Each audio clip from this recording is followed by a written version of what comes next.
नमस्कार दोस्तों, मैं हूं आपका टीचर। मेरा नाम है अमन ढींगरा और मैं आपको पढ़ाने जाऊंगा केमिस्ट्री। और यहाँ पर इस क्लास में हम कवर करेंगे क्लास 12th का बहुत ही important topic, that is solution. तो सॉल्यूशन के अंदर कवर करते हुए हम यहाँ पे कुछ बातें करेंगे। तो टॉपिक शुरू करने से पहले मैं दो चार बातें आपको क्लियर कर देता हूँ। ये एक ऐसा टॉपिक है जहाँ से आपको क्वेश्चन हर एग्जाम में मिलेंगे, चाहे वो जेई मेंस हो, जेई एडवांस हो, नीट हो। हर एग्जाम के लिए ये टॉपिक हमारा इंपॉर्टेंट है और हर प्रकार के क्वेश्चंस के लिए। आपको क्वेश्चन यहाँ न्यूमेरिकल फॉर्म से भी आ सकता है, एक ग्राफ के फॉर्म से भी आ सकता है और आपको एक थ्योरी बेस्ड क्वेश्चन भी आ सकता है। हर प्रकार का क्वेश्चन आपको यहाँ पर मिलेगा। तो सबसे पहले हम स्टार्ट करते हैं ये चैप्टर में क्या है, और इसके साथ साथ हम एनसीईआरटी के सारी प्रॉब्लम्स को लेंगे। सारे के सारे पॉसिबल क्वेश्चंस अलग अलग किताबों के, जो अलग अलग तरह के क्वेश्चंस आए हुए हैं पिछले साल के क्वेश्चंस, हम सारे क्वेश्चंस को उठा के इस video lectures, in series of video lecture में कवर करने की कोशिश करेंगे। तो और समय ना बर्बाद करते हुए हम अपना टॉपिक को शुरू करते हैं। तो हमारे टॉपिक का नाम है सॉल्यूशन। तो जैसा कि आप यहाँ देख रहे हो, तो सॉल्यूशन हम यहाँ पे पढ़ने जा रहे हैं। तो सॉल्यूशन और मिक्सचर, तो सबसे पहले सॉल्यूशन की हम डेफिनेशन जानेंगे बिना कुछ स्टार्ट किए। तो सॉल्यूशन एक ऐसी चीज है, आप जैसे एक सिंपल सा, अगर आपसे मैं पूछूं कि सॉल्यूशन क्या होता है, तो एक सिंपल सी डेफिनेशन जो मेरे दिमाग में सबसे पहले आती है, भाई ऐसी चीज जहां पर हम चीजों को मिक्स करते हैं। यानी कि दो सॉल्यूट और सॉल्वेंट को अगर आप मिला दोगे तो सॉल्यूशन बन जाता है। यानी कि हमें चीजों को मिक्स करने की जरूरत पड़ेगी तभी वो सॉल्यूशन बनेगा, सिंपल सी बात। तो फिर वहां पे दूसरा सवाल ये उठता है कि अगर चीजों को मिक्स कर रहे हैं तो मिक्स करने के बाद तो जो रिजल्टेंट चीज आती है उसको तो मिक्सचर भी कहते हैं। तो क्या सॉल्यूशन को ही मिक्सचर कह दे? तो इस चैप्टर में हमें डिफरेंस समझना पड़ेगा कि मिक्सचर में और एक सॉल्यूशन में क्या फर्क है। तो जैसा कि यहां पर मैंने लिखा है, एक होता है सॉल्यूशन और दूसरा वर्ड होता है हमारे पास मिक्सचर। सॉल्यूशन वो चीज है जहां पर फेज हमारे पास वन हो, और मिक्सचर वो है जहां पर फेज वन से ज्यादा हो। अब सवाल ये उठता है कि भाई ये फेज का मतलब क्या है, तो उसको हम एक बहुत ही सिंपल से एग्जांपल से समझेंगे। हर चीज को हम एग्जांपल से करते हुए चलेंगे। तो एग्जांपल के तौर पे मान लीजिए मैंने यहाँ पर दो बीकर ले लिए, बीकर ए और बीकर बी। दोनों में मैंने पानी और पानी डाल के रख दिया, एकदम क्लियर वाटर इस दोनों में हमने ले लिया। बीकर ए में हमने ऐड किया NaCl, बीकर बी में हमने ऐड किया सैंड। दोनों को हमने ऐड करके बात करने के बाद दोनों को हमने अच्छे से स्टर किया। जैसे ही स्टर करने के बाद हमने देखा, बीकर ए की अगर हम बात करें तो यहां पर हमने पाया कि जो नमक था पानी के अंदर डाला हुआ, वो सारा का सारा नमक पानी के अंदर घुल गया। यानी कि अब हमें बीकर में सिर्फ और सिर्फ लिक्विड वाटर ही दिखाई दे रहा है। हालांकि वो पानी अब एक सॉल्टी वाटर है, बट हमें वहां पे सॉल्ट नहीं दिखाई दे रहा है। यानी कि केवल एक ही फेज हमें वहां पर दिखाई दे रहा है, दैट इज इस तरीके के मिक्सचर को। यानी कि है तो ये मिक्सचर ही, इसमें मेरे पास वाटर भी है और नमक भी है, सॉल्ट भी है, पर इसमें मुझे दिखाई एक ही फेज दे रहा है, तो इसको मैं बोलूंगा सॉल्यूशन। जबकि अगर हम बात करें बीकर बी की, तो बीकर बी में जब मैं मिक्स कर दूंगा तो सैंड इसके अंदर मिक्स नहीं होगी, वो थोड़ी देर बाद, रेत जो है वो थोड़ी देर बाद आके नीचे इस तरीके से सेटल डाउन हो जाएगी। यानी कि आज भी मुझे सॉल्यूशन में दो अलग अलग फेज दिखाई दे रहे हैं। नमक, नमक तो अब है ही नहीं, यानी कि रेत और पानी, दोनों में से दोनों चीजों को मैं अलग अलग कर सकता हूं बाय द, अलग भी कर सकता हूं by the process of filtration. यानी कि एक मैकेनिकल प्रोसेस है जहां पर मैं उसको अलग कर सकूं, तो यानी कि वो फेज दो हो गए। यानी कि जब फेज हमारा बढ़ा तो यानी कि एक मैकेनिकल प्रोसेस आ गया जिससे कि हम उसको सेपरेट कर पाए। जहां फेज हमारा वन नहीं है, जबकि अगर हम बात करें यहाँ पे तो हमारा जो पी का वैल्यू है वो वन ही होगा इस केस के लिए। तो ये आपको बात ध्यान में रखनी होगी। आगे बढ़ते हैं। तो इसी के बेसिस पे हम एक फेज का बहुत ही अच्छा सा डेफिनेशन दे सकते हैं। फेज का definition, which can be mechanically separable. ऐसी कोई भी चीज फेज तभी आएगा रूप में जब हम उसको अलग अलग कर पाए। यहां पर हम नमक और पानी को अलग अलग नहीं कर सकते थे, इसीलिए हमारे पास एक ही फेज था, सिर्फ जो हमें दिखाई दे रहा था। तो अब फेज हमें यहां पर समझ में आ गया। उसी के बाद हम यहां पर अब जानते हैं डेफिनेशन सॉल्यूशन की। जैसा कि हमने जाना कि सॉल्यूशन उसको बोलेंगे जहां पर हमारे पास फेज वन हो, यानी कि सारी की सारी चीज मुझे एक जैसी दिखाई दे। अब इसी जो मैं हिंदी में आपको समझा रहा हूं, अगर इसी को मेरे को एक इंग्लिश अंग्रेजी भाषा में इसको एक डेफिनेशन का रूप देना हो तो उसको मैं कैसे बोलूंगा? इट इज डिफाइंड एज, इसका सिंपल सा डेफिनेशन हो जाएगा, it is defined as a homogeneous mixture of two, यानी कि एक ऐसा होमोजेनियस मिक्सचर जहां पर हमने दो या दो से ज्यादा चीजों को मिला दिया हो। अब यहां पर भी इस डेफिनेशन में एक नया वर्ड जो हमने यहां पर देखा, दैट इज होमोजेनियस। अब इस होमोजेनियस का क्या मतलब है उसके बारे में हम यहां पर थोड़ी सी चर्चा करते हैं। तो होमोजेनियस की जैसी बात आई, तो होमोजेनियस मुझे दिखाई दे रहा है। देखो, होमोजेनियस का सिंपल सा मतलब है, जैसा कि यहां लिखा है, यूनिफॉर्म। यानी कि एक जैसा। अब एक जैसा का क्या मतलब है कि भाई अगर मान लीजिए जो नमक वाला पानी था, अब मैं ऊपर से इसका 1 चम्मच पानी पी लूं या नीचे से मैं 1 चम्मच निकाल के भर के पानी पीऊं, मेरे को दोनों ही नमक वाला पानी सेम अमाउंट में नमकीन लगेगा, अलग अलग नहीं लगेगा। यानी कि जितनी नमक का क्वांटिटी ऊपर है उतना ही नीचे है। यानी कि यूनिफॉर्म तरीके से जो नमक है उसने अपने आप को वाटर के अंदर मिक्स कर लिया, अपने आप को एडजस्ट कर लिया, जिसकी वजह से हमारे को हम बोलेंगे कि यूनिफॉर्म सॉल्यूशन यानी कि होमोजेनस सॉल्यूशन हमारे पास आ गया। अब सवाल ये उठता है कि होमोजेनस का भी मतलब हमें समझ में आ गया। तो जैसे कि मैंने अभी चैप्टर शुरू करते हुए एक बात बोली थी कि सॉल्यूशन वो चीज है जिसमें सोल्यूट और सॉल्वेंट होते हैं। तो यानी कि ऐसा सॉल्यूशन, अब और सॉल्यूशन की डेफिनेशन में हमने जाना, सॉल्यूशन की डेफिनेशन में हमने जाना कि टू और मोर देन टू कंपोनेंट्स। अभी जो हम चैप्टर यहां पर पढ़ रहे हैं उसमें हम जनरली जो बात करेंगे ज्यादातर हम दो ही कंपोनेंट्स को मिक्स करेंगे। ए को हमने बी के साथ मिक्स कर दिया। तो जब हम केवल दो कंपोनेंट्स की बात करते हैं तो उस तरीके के सॉल्यूशन को हम बोलते हैं बाइनरी सॉल्यूशन। यानी कि ऐसा सॉल्यूशन हमारा कहलाता है बाइनरी सॉल्यूशन। बाइनरी सॉल्यूशन में हमारे पास दो चीजें होती है, एक सॉल्यूट और दूसरा सॉल्वेंट।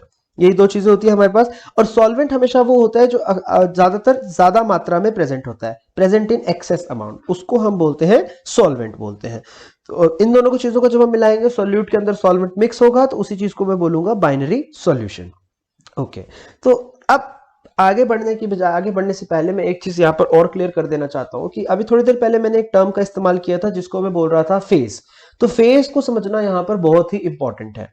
फेज एक एक शब्द होता है हमारे पास फेज, इन दोनों चीजों को, इनमें डिफरेंस जानना जरूरी है। एक वर्ड होता है फेज और दूसरा होता है स्टेट। इन दोनों में हमें डिफरेंस समझना बहुत इंपॉर्टेंट है। फेज की अगर हम बात करें तो जैसे कि मैंने भी ऊपर एग्जांपल दिया था, हम उसी एग्जांपल को रिपीट करेंगे। यानी कि NaCl को हमने पानी के अंदर डाल दिया, उसको हम बोलेंगे NaCl सॉल्यूशन। तो NaCl सॉल्यूशन की अगर हम बात करें तो यहाँ पर पूरे के अंदर हमें केवल एक ही फेज दिखाई दे रहा था, एक जैसा ही फेज था। यानी कि सारा का सारा मुझे लिक्विड लिक्विड लिक्विड लिक्विड दिखाई दे रहा था। तो वहां पर मैंने बोला फेज 1। अब एक और एग्जाम्पल मैं लेता हूं, मान लीजिए मैंने एक और बीकर ले लिया, इसको मैं बोल देता हूँ बीकर बी बोल देता हूँ। इस बीकर पी के अंदर मैंने एक तो ले लिया सैंड डाला, दूसरा मैंने इसके अंदर डाल दिया आयरन नेल्स डाल दिए, नमक सॉरी रेत, और मैंने कील डाल दिया इसमें। उसके बाद मैंने क्या किया, इसको अच्छे से मिक्स कर दिया। जब मैंने इसको अच्छे से मिक्स किया तो मिक्स करने के बाद भी मुझे इसमें क्या दिखाई देगा, एक तो सैंड दिखाई देगी और साथ ही साथ कुछ कुछ आयरन नेल्स भी दिखाई देंगे। फिर मैंने इस बीकर को जब स्टडी किया, इसके अंदर मैंने चेक किया इस बीकर के अंदर मुझे क्या क्या मिला। अगर इस बीकर के अंदर मैं देखूं तो मुझे आज भी क्या दिखाई दे रहे हैं, आयरन नेल्स, नेल्स तो दिखाई देंगे ही, प्लस सैंड। तो मेरा एक सिंपल सा सवाल आप लोगों से ये है कि अगर मैं आपसे ये पूछूं कि इस पूरे बीकर में कितनी स्टेट्स हैं, तो अब आंसर क्या हो सकता है, एक या दो। और फिर दूसरा सवाल अगर मैं पूछूं कि इस पूरे बीकर में कितने फेज हैं, तब भी आंसर एक या दो ही होगा। तो आओ हम समझते हैं कि किस बात में क्या आंसर होगा। तो अगर मैं बात करूं, अगर इन दोनों को चीजों को अगर मैं देखूं, चलिए हम क्यों ना हम डेफिनेशन के तौर, डेफिनेशन को पढ़े और डेफिनेशन से ही इस चीज को आइडिया लगाएं। तो डेफिनेशन मुझे फेस की कहती थी कि anything which can be mechanically separable, जिसको हम अलग अलग कर सके। अब यहाँ पर रेत है और नेल्स है, क्या आप इन दोनों चीजों को, जो मिक्सचर से बना हुआ है इसमें, आप क्या आयरन नेल्स को उठा के अलग कर सकते हो? बिल्कुल कर सकते हो। आपको आयरन नेल दिख रहा है, उसको आपने उठाना है और अलग कर देना है, यानी कि मैकेनिकली आप उसको सेपरेट कर पा रहे हो। तो यानी कि ये तो बात क्लियर होगी कि भाई आयरन नेल एक फेज है और सैंड एक और फेज है। तो यानी कि पी का वैल्यू तो इसके लिए हो गया 2 हो गया। अब बात करते हैं स्टेट्स की। तो अगर हम स्टेट की बात करें, अगर मैं पूछूं कि जो आयरन नेल है, लोहे का जो कील है, उसका स्टेट क्या होगा, सॉलिड। बिल्कुल सही बात। जो सैंड है, सैंड का भी स्टेट क्या है, सॉलिड। यानी कि कुल मिला के स्पीकर के अंदर जो स्टेट्स है टोटल, वो तो केवल सॉलिड ही स्टेट है।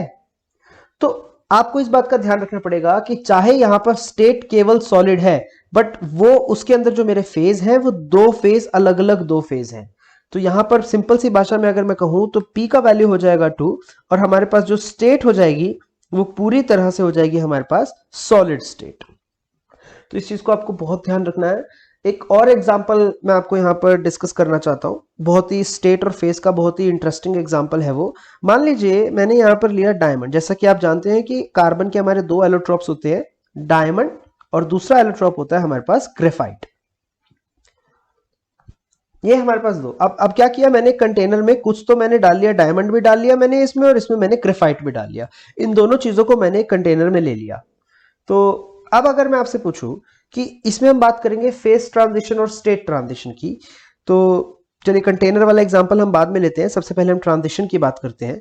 मान लीजिए डायमंड जो है, डायमंड से ग्रेफाइट। अगर मैंने एक डायमंड को या ग्रेफाइट का एग्जांपल ले लेते हैं, अगर मैंने ग्रेफाइट को इंडस्ट्रियल प्रोसेस से डायमंड में चेंज कर दिया, मैंने क्या किया, इसको इसमें चेंज कर दिया, ग्रेफाइट को मैंने डायमंड में चेंज कर दिया, तो ग्रेफाइट को जैसे ही मैंने डायमंड में चेंज किया, तो जो ये चेंज हुआ, क्या मैं इस चेंज को फेस ट्रांजिशन, देखो ट्रांजिशन का मतलब होता है चेंज, क्या मैं इस चेंज को फेस ट्रांजिशन बोल सकता हूं, और क्या मैं इस चीज को स्टेट ट्रांजिशन बोल सकता हूं या नहीं बोल सकता हूं? मेरे को इन दोनों बातों का मतलब यहां पर समझना बहुत जरूरी है।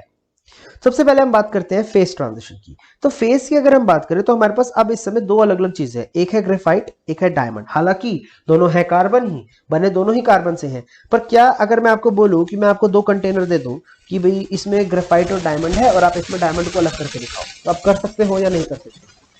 बिल्कुल कर सकते हो, क्योंकि भाई डायमंड चमकीला है, आपको दिखेगा, और जो ग्रेफाइट है वो ग्रे कलर का है, वो अलग कलर का है, वो अलग कलर का है। तो यस, यानी कि फेस का तो चेंज यहां पर हो रहा है, तो फेस ट्रांजिशन कहना तो इसको उचित है। अब बात करते हैं स्टेट ट्रांजिशन की। क्या इसको मैं स्टेट ट्रांजिशन बोलूं? अब अगर ग्रेफाइट की अगर मैं आपसे स्टेट पूछूं तो ग्रेफाइट की स्टेट आप मुझे क्या बताएंगे? सॉलिड। और डायमंड की अगर स्टेट पूछी जाए तो डायमंड की स्टेट आप मुझे क्या बताएंगे? वो भी सॉलिड। अब जब दोनों ही सॉलिड है तो क्या ये एक स्टेट ट्रांजिशन हुआ? No, this is not a state transition. ये फेस ट्रांजिशन तो है, पर ये स्टेट ट्रांजिशन नहीं है। इस बात का आप खास ध्यान रखेंगे, ये बहुत ही इंपॉर्टेंट पॉइंट है। इस चीज को मैं एक और एग्जांपल के साथ आपको सिखाना चाहता हूं। मान लीजिए मैंने ले लिया आइस, आइस वो जो इक्विलिब्रियम में है लिक्विड वाटर के साथ। अब इसके बारे में हम यहाँ स्टडी करेंगे, हमें चेक करना है कि क्या ये फेस ट्रांजिशन है और स्टेट ट्रांजिशन है क्या नहीं, इन सब की बातें हम यहाँ पर अभी करेंगे। ठीक, तो शुरू करते हैं हम अपने वाले एग्जांपल से, बहुत ही वंडरफुल ब्यूटीफुल एग्जांपल, आइस और वाटर। तो आइस की अगर हम बात करें तो आइस की सबसे पहले तो हम बात करते हैं फेस ट्रांजिशन की बात करते हैं। तो फेस ट्रांजिशन में सिर्फ एक ही बात ध्यान रखनी है, क्या हम इनको अलग अलग कर सकते हैं कि नहीं। अब मान लीजिए मैं आपको एक ग्लास में पानी डाल के दूं और उसके अंदर मैं थोड़ी सी आपको बर्फ डाल के दे दूं, आइस क्यूब डाल के दे दूं, और मैं बोलूं कि इसमें बर्फ अलग कर दो, तो आप कर सकते हो? बिल्कुल कर सकते हैं, क्योंकि बर्फ जो है वो सॉलिड है और वाटर जो है वो लिक्विड है, तो अलग से अलग मैं इसको कर सकता हूं। तो यानी कि yes, this is a face transition.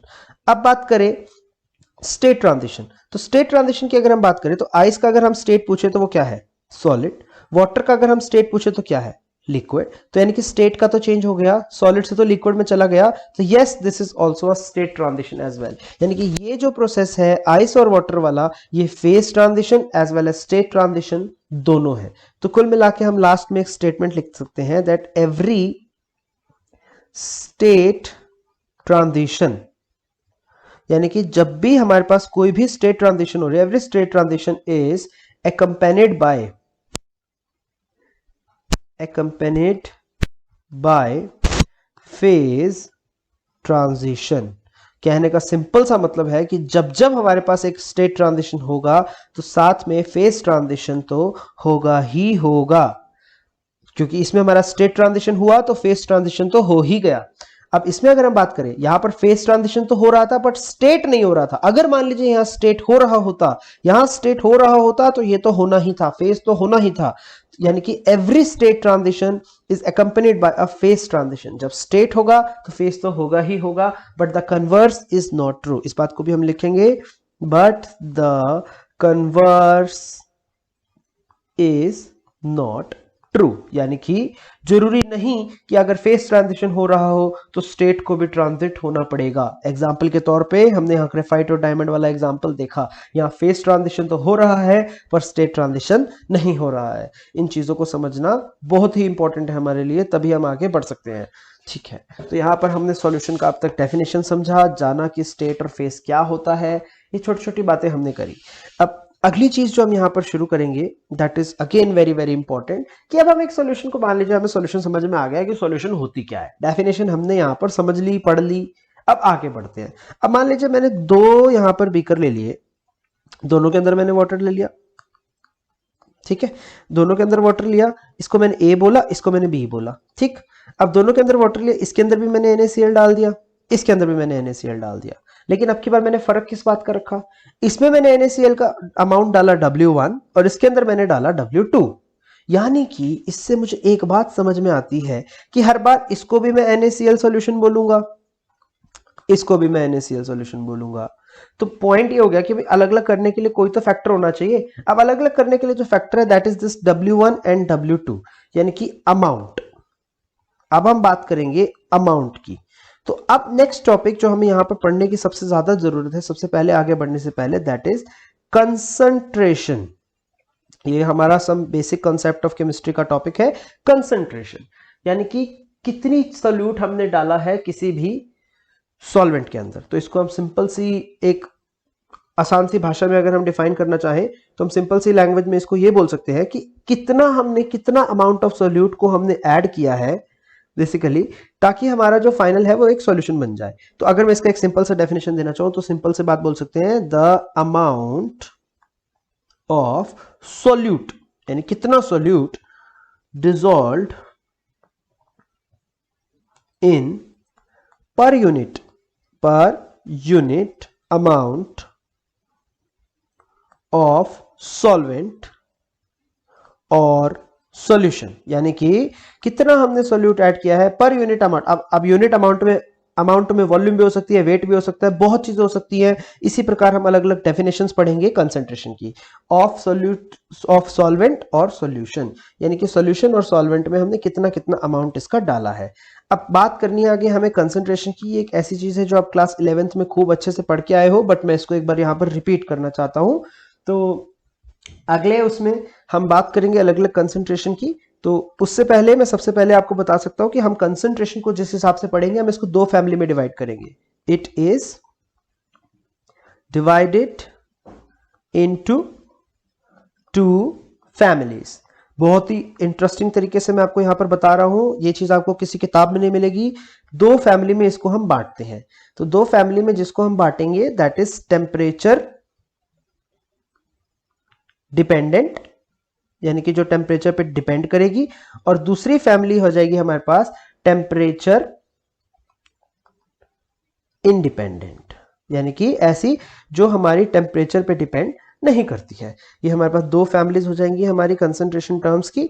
इन दोनों फैमिलीज की क्या डेफिनेशंस है, क्या मतलब है, कैसे कैसे इसको हम जानते हैं, सीखते हैं, किस कंसंट्रेशन को हम टेम्परेचर डिपेंडेंट बोलेंगे, किसको इंडिपेंडेंट बोलेंगे, इन सब की बात हम करेंगे अपनी नेक्स्ट क्लास में।